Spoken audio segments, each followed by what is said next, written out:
The fire happened here on this rural road. The property set behind the trees here. The neighbors say that this was an exuberant young family and it's a tragedy for the whole community. It brings a tear to our eye just to think about the fact you could lose kids and much less an entire family. Ken Smith lives across the road from the mom, dad, and 3 younger children that lost their lives in a tragic house fire early Saturday morning. Like my grandson went to school with their youngest, and there's a couple of middle schoolers that are over there. The family lived in a home that was attached to a barn. Before the pandemic, neighbors said the family rented out space for events like weddings on the property under the name Sherman Valley Ranch. We knew Pam and Joe were the grandparents more than anybody else, but I saw the kids out there all the time getting on the bus or getting off the bus, and real good, quiet neighbors, and it's a shame to have lost them.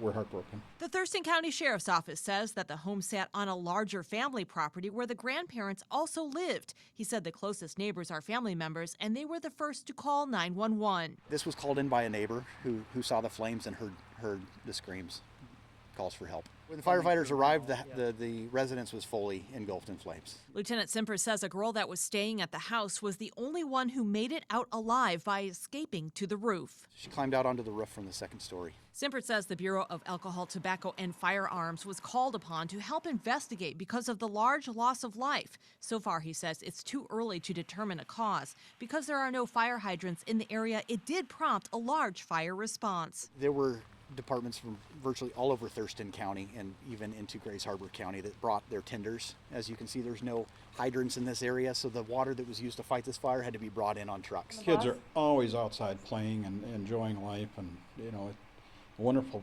neighbors. I mean, they've got all kinds of animals, and the kids play outside, and it's going to be tough for the whole neighborhood.